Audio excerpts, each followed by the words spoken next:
This is TWiT. Last night was really great until a certain moment, and then it was really not great. So my story of the week is a cautionary tale. I wanted to take the story of the week time to kind of walk through this, because when it comes to backing up, it's really important to understand that, like, when something happens and you're beyond the point of no return, you realize in that moment that, like, dang it, if 5 minutes earlier I had done the thing that I keep meaning to do, I'd be in a different situation. So basically, I've talked on this show in the past about network attached storage. I set up a system, and basically, probably about 6 months ago, basically I've been, moving all of my photos, music albums, my music library and everything. I've been kind of doing it piece by piece onto the NAS as well as into the cloud. So I've got, like, Google Photos gets every photo that I do. That's one point of backup. And then the NAS gets another, point of backup. I'm moving my photos into both places. Same with my music, YouTube Music and the NAS. Takes a little bit of managing, to go into both directions, but it's not the end of the world, and it's peace of mind, right?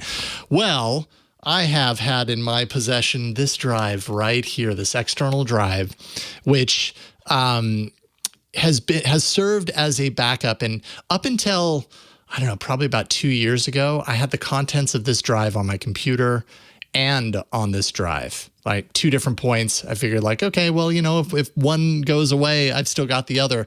Why is this drive so important? Because it has basically all of this. Whoa.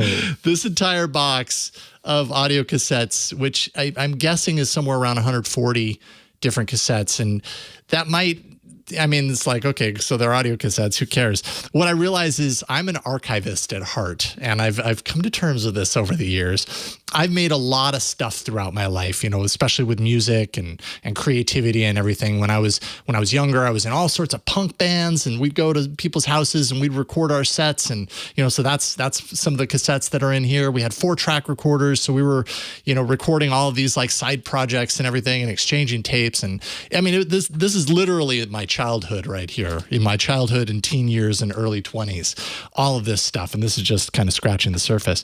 So I had, I don't know how many years ago, gone through the arduous process of digitizing all this stuff with a 4-track recorder that I had. It took forever. And, it was digitizing it and organizing it and all this stuff. And it was on this drive, and then on my computer, I had to reset the computer. And, this is a drive that I haven't really touched a lot lately. So I was like, okay, well, I need to start the computer from scratch. I've got the backup here. I need to figure out where this data goes so it isn't just here. And then I promptly forgot to do that. Then 6 months ago, I got the NAS, and I thought, wow, okay, that's the perfect place for it. It's a lot of storage. I just need to do it. I kid you not, this weekend was the weekend that I was going to finally do this. And it's not even the hardest thing in the world. It was just going to be a stupid, like, simple dump of this drive over there. And I realized I'm only really talking about this giant box of tapes. There's plenty of other stuff there. Stuff that I remember, video projects, stuff that I don't. A lot of, like, old, videotapes from holidays when we were younger that I told my parents I digitized for them, and I did, but it was on the drive. Just a whole bunch of just, like, memories, essentially. And I was going to do the backup process on this weekend. But the last few nights, I've had some time on my hands, and I just decided to, like, start going through the drive and seeing what I could find in there. I was like, oh, I'm going to, go through and maybe bounce some of these to MP3 and share them with my friends so that they have them now. And so I kind of started that process, got like maybe 20 tapes into it or whatever. And then last night happened where it was plugged in to my laptop, and the cord apparently was not as long as I thought it was, because when I went to move, I heard a cha-tunk, and the drive fell from a table all the way to the floor, crashing, bam. And from that moment on, the drive doesn't work. Like, it has this faint whistling sound. It's like you had to put your ear really close up to it. It's not spinning anymore. So for like an hour, I panicked. I was like, what do I do now? Because this data doesn't exist anywhere else, and I don't even know what else is on there. And so the last 12 hours has been a lot of figuring out what my solutions are, right? Mm-hmm. Ultimately, at the end of the day, I'm going to have to get this recovered. There's too much important stuff on there. Burke, I saw you mentioned in chat, at least I have the box of tapes, and that's true. I have the box of tapes. I just don't know that I have the time to go through all of this again. And as we know, tapes, they're deteriorating. The tape machines that would play these back, those are deteriorating now. There's components of those that are falling apart. So I'd have to dig out my 4-track out of the hot shed outside, which is probably a horrible place to stash it. But hey, it's the space we got. And see if it even works. Everybody needs to know, because everybody's asking, have you removed the outer plastic casing just to see that it's not that what happened is that the drive itself became disconnected, and what you're hearing that's inside is just the fan on its own blowing, and the reason the drive is not spinning is because it's not currently connected. So essentially that whistling you're hearing is just the fan by itself. Yeah, I removed the casing and looked at it closer last night and made sure of that. I wanted to know, and it's not just the whistling. You know how when you on a spinning drive, you can kind of hear the little kind of like a clicking when it's seeking and stuff. Mm-hmm. I get a tiny bit of that, but it's different. I have another drive that's identical to this one, and so I kind of compared the two to kind of hear what one was doing and what the other one is not. And I mean, it's possible that that is something that I'm missing on this, but I'm feeling pretty confident that this drive is kind of hosed in the condition that it is right now. Yeah, mostly I'm asking these things because I know you'll get email. With for sure. Different ideas.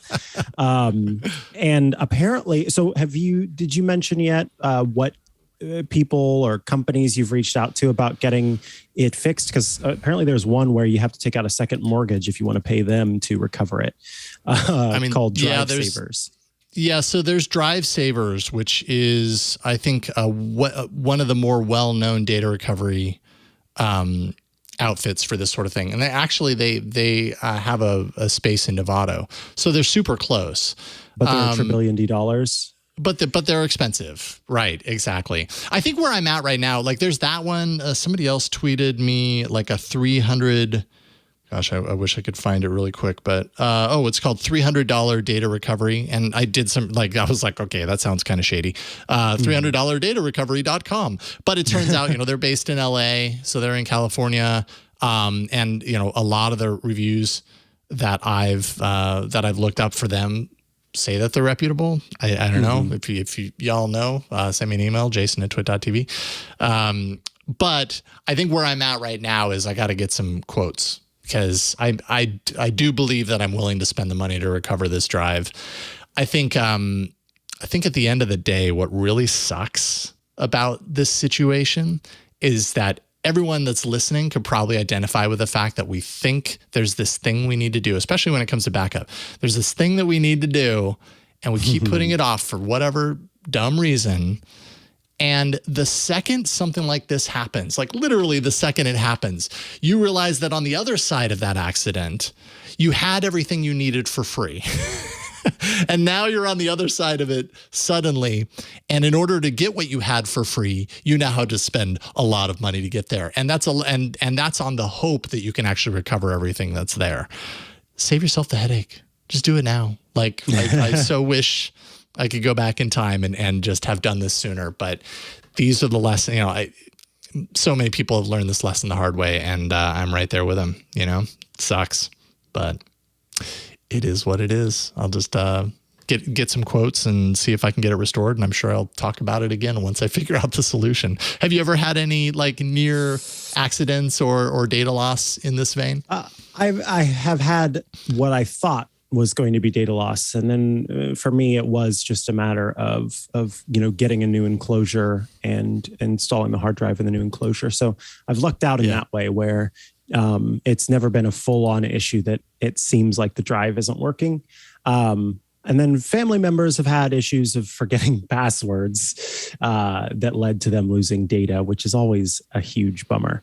And one of those, again, I think, what you kind of talked about, what we are all talking about here, the frustration comes not from the thing itself happening, but of knowing that there was a way to prevent it. Yes. And the regret, feeling like the regret, exactly. Feeling like you didn't do what you should have done. But no question. I say with that is that we should all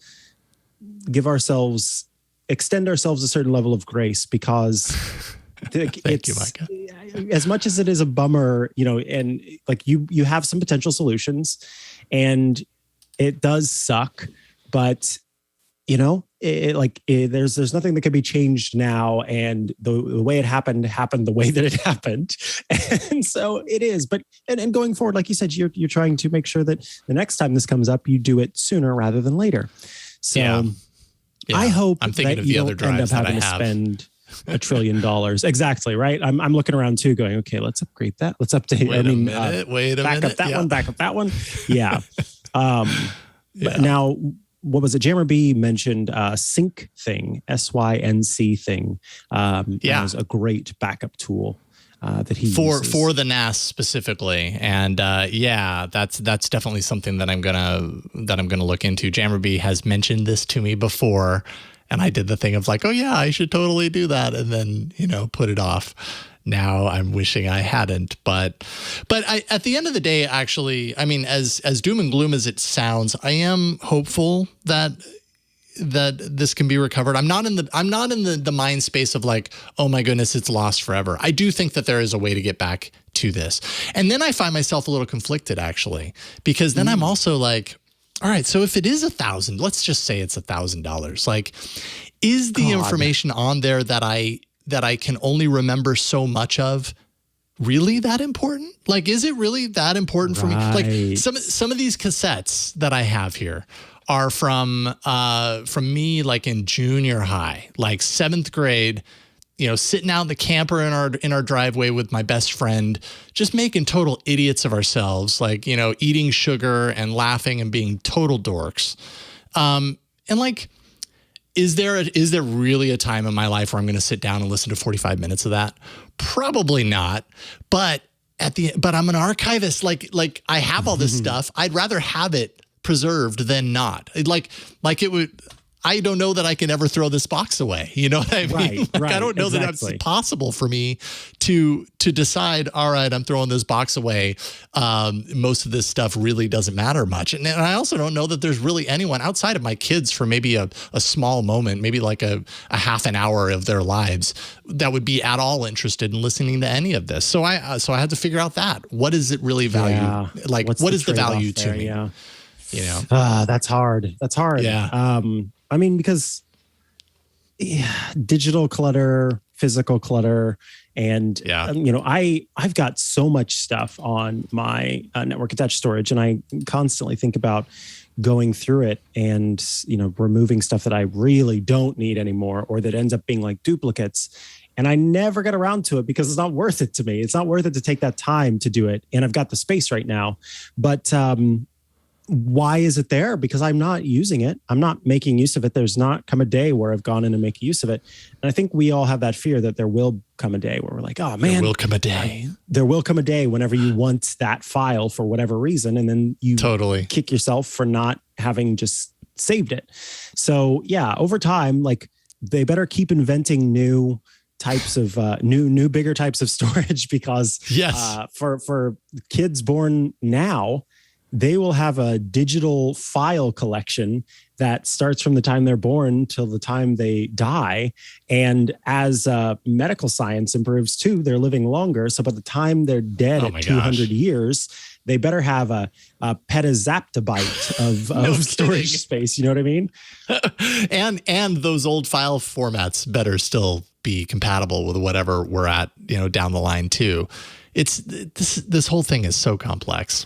Anyways, there we go. So that's where I'm at right now. I'll keep you posted. Thank you for the reminder for us to all be gentle with ourselves when something like this happens, because I think that makes it easier for me to be like, at the end of the day, if it is lost, like the reality is there's a lot on there that I don't remember what's on there. And that could be a benefit, right? Like I won't miss what I can't remember. So there we go.